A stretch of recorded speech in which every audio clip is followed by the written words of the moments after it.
Introduction. What if I told you that in just the next 15 minutes, you'll discover 3 scientifically backed secrets that could add years of sharpness to your mind and potentially delay cognitive decline by over 2 years? Would you keep listening?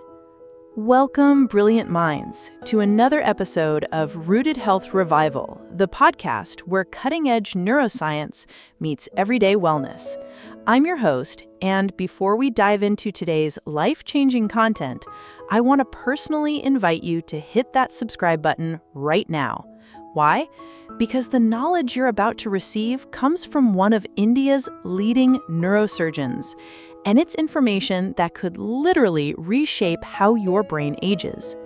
Share this episode with someone you care about, because brain health isn't just personal, it's generational. And if you find value in what we discussed today, leave us a comment about which habit you'll start implementing first. Your engagement helps us reach more people who need this vital information.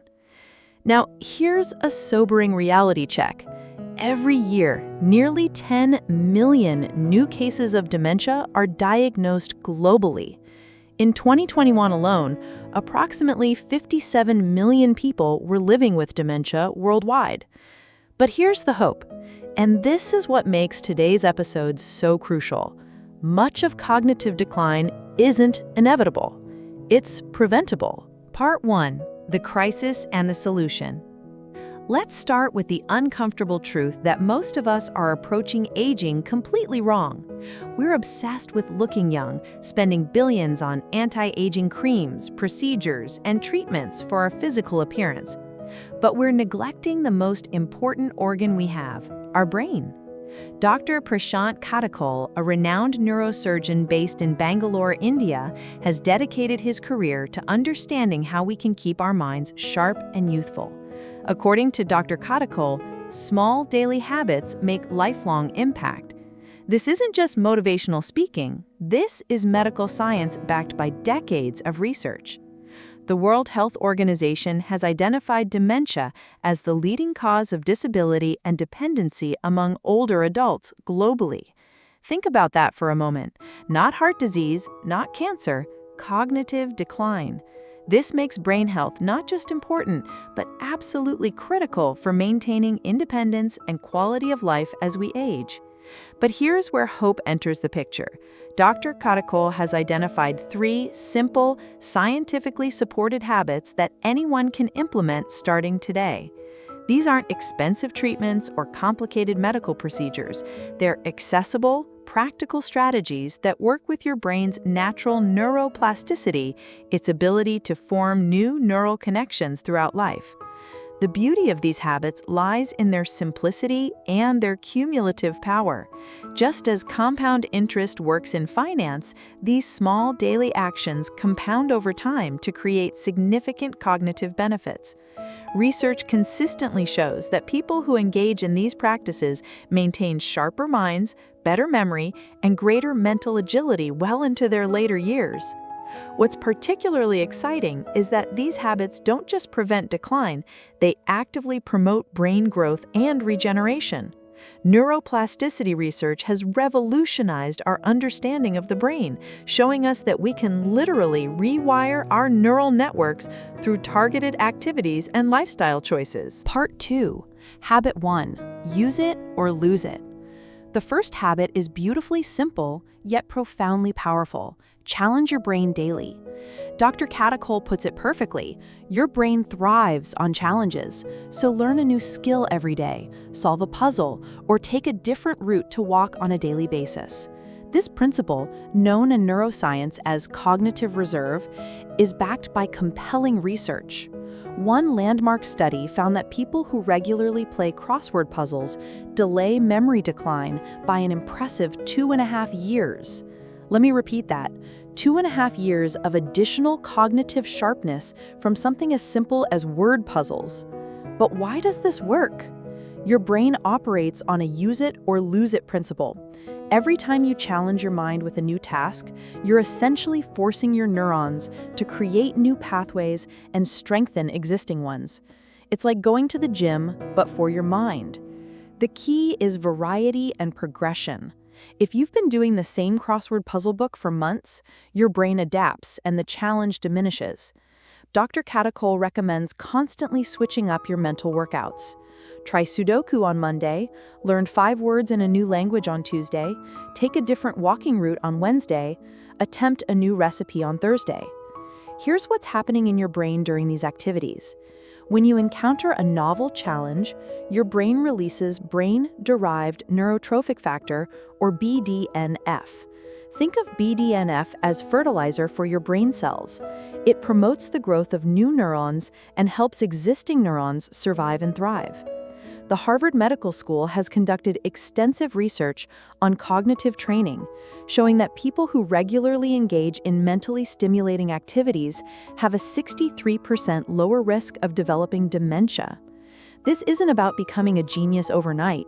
It's about consistent, incremental challenges that keep your neural networks active and growing. Consider incorporating these evidence-based brain challenges into your daily routine. Learn a musical instrument, which engages multiple brain regions simultaneously. Practice a new language, which builds cognitive reserve. Engage in strategic games like chess or bridge. Write with your non-dominant hand, or simply take different routes to familiar destinations. The beautiful thing about this habit is its accessibility. You don't need expensive equipment or special training. Your brain is waiting to be challenged right now, and every small challenge you give it today is an investment in your cognitive future. Part 3. Habit 2. Breathe as your life depends on it. The second habit might surprise you: conscious breathing. Dr. Catacol teaches his patients a specific yogic breathing technique that he describes as mental rejuvenation. Here's the exact method he recommends. Sit in a comfortable position, focus between your eyebrows, inhale for 4 counts, hold your breath for 4 counts, and exhale for 4 counts. This isn't just ancient wisdom, it's cutting-edge neuroscience.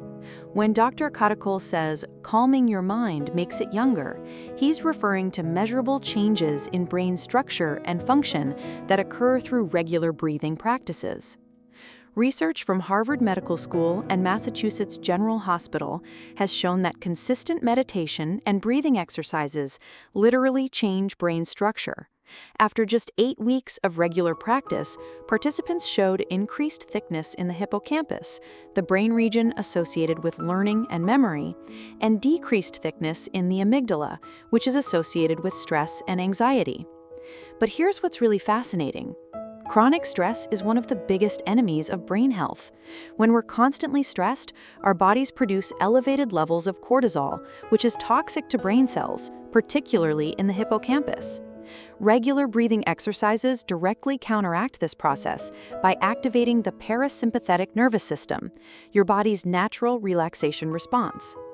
The 4-count breathing technique that Dr. Catacol recommends is specifically designed to optimize oxygen flow to the brain while triggering the relaxation response.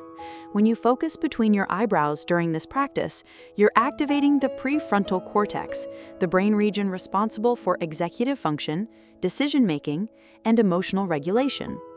Studies from the University of Wisconsin-Madison have demonstrated that people who practice regular meditation and breathing exercises show increased gamma wave activity in their brains.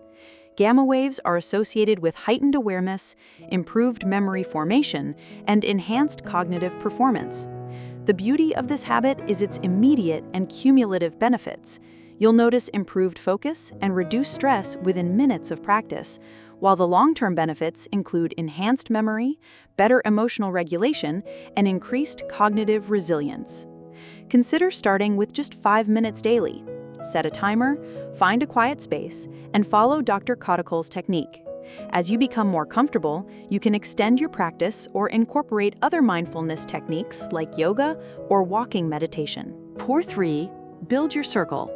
The third and perhaps most crucial habit is social connection.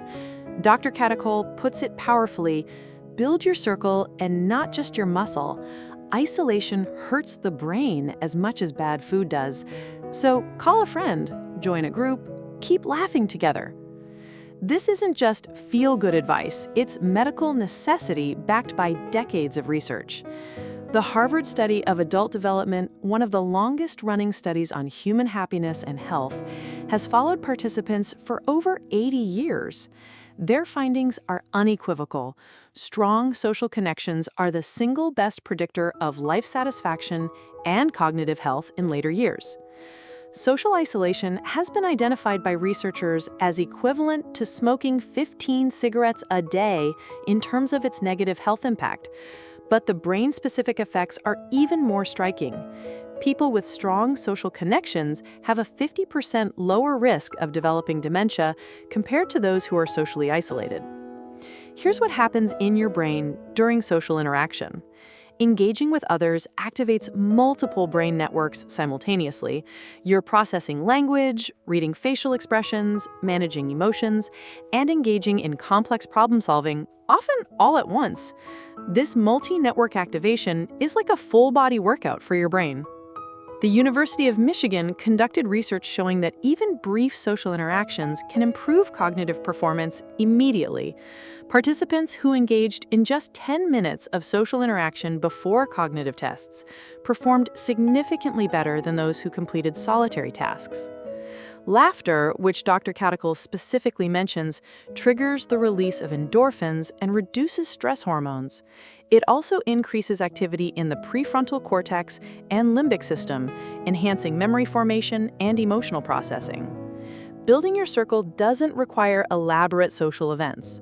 Dr. Catacol suggests simple, sustainable approaches. Call a friend regularly, join a reading group, participate in community activities, or engage in group hobbies. The key is consistency and genuine connection. Research from the Rush University Medical Center found that people with larger social networks had better cognitive function and slower rates of cognitive decline, even when controlling for other health factors.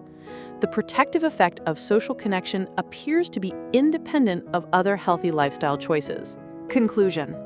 As we wrap up today's episode, let's remember Dr. Catacol's fundamental message. Everyday small steps to keep your mind engaged, to keep your breathing under control, and to keep your friendships are my prescriptions for a young brain. You don't need expensive supplements, complex treatments, or revolutionary medical procedures. You need consistency with these 3 simple habits: challenging your brain daily, practicing conscious breathing, and nurturing social connections. The science is clear, the methods are accessible, and the benefits are transformational. These aren't just strategies for preventing cognitive decline, they're pathways to a more vibrant, engaged, and fulfilling life at any age. Important medical disclaimer. Before I close, I must emphasize that this podcast is intended for educational and informational purposes only. The content should not be interpreted as medical advice and is not a substitute for consultation, diagnosis, or treatment from a licensed healthcare provider. Always seek guidance from qualified medical professionals for any health concerns or before making significant changes to your health routine. Now, here's your call to action. Choose one of these 3 habits and commit to it for the next 7 days. Will you challenge your brain with a daily puzzle? Will you practice the 4-count breathing technique? Or will you reach out to reconnect with someone in your circle? Share your choice in the comments below, and let's build a community of people committed to brain health. Subscribe to our channel for more evidence-based strategies for optimal health and vitality. And share this episode with someone who needs to hear this message. Your brain has carried you through every moment of your life. Isn't it time you gave it the care it deserves? Until next time, keep your mind sharp, your breath steady, and your connections strong. This has been Rooted Health Revival, and I'll see you in the next episode.